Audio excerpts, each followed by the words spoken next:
Hey guys, welcome back to another video. In case you're new here, my name is Kim. This is Core Union. I want to talk today about inspired action and your assumptions, how your entire world is an assumptive world.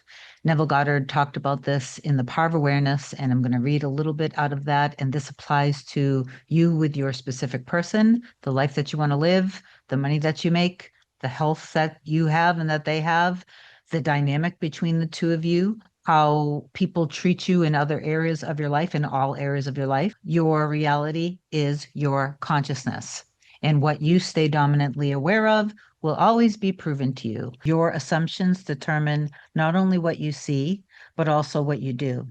For they govern all of your conscious and subconscious movements towards the fulfillment of themselves. So, over a century ago, this truth was stated by Emerson as the world was plastic and fluid in the hands of God. So it is ever so much of his attributes as we bring to it. To ignorance and sin, it is flint.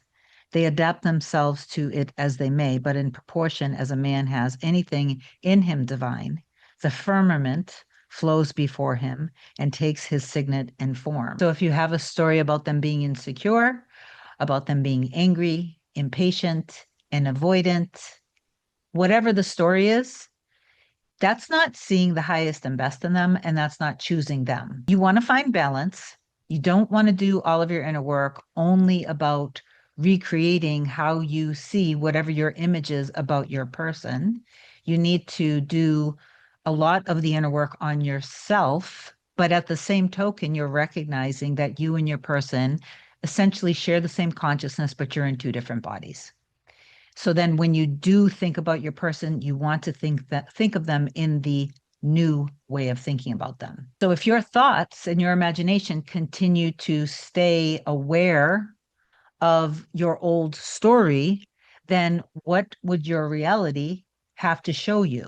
It's always showing you who you are being. It is not superior insight, but ignorance of this law of assumption. If you read into the greatness of men some littleness with which you may be familiar, or into some situation or circumstance an unfavorable conviction, your particular relationship to that person influences your assumption with respect to that person and makes you see in him that which you do see. If you can change your opinion of another, then what you now believe of him cannot be absolutely true, but it is only relatively true. That is why you're going to continue to stay stuck in your old identity, and then your reality will always have to prove to you that you're correct.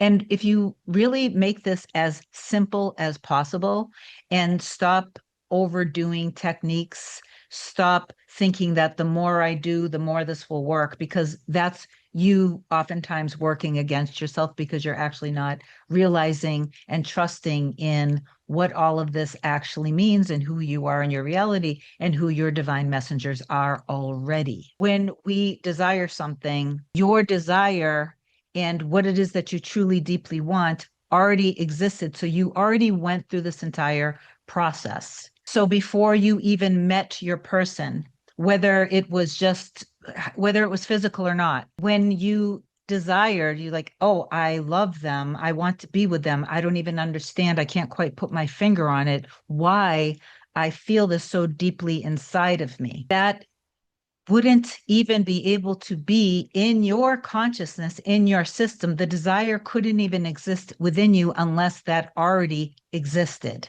Your world is assumptive, and you're the one who needs to conform.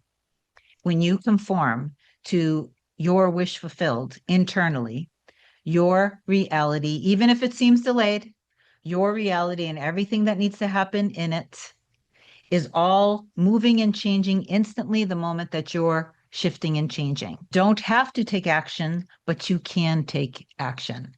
When you do take action, if it's in kind of a manipulative way, then what your assumption must be is that you need to manipulate them to get them to love you. And if you do that, you're not in alignment. So you most likely will get something that you don't want in return. Be more conscious and aware of yourself so you can see where you're starting to go, which means that you must be in your old identity.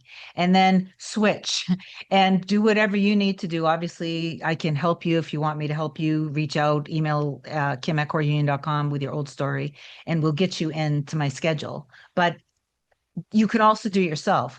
Please just start to be more conscious and aware of who you are and what reality is. All right. And if you need me, obviously reach out. Please receive the message down below and affirm that you know that you and your specific person are one and that you love each other deeply. Reach out to me if you need me. I love you so much. Have an amazing day. Bye.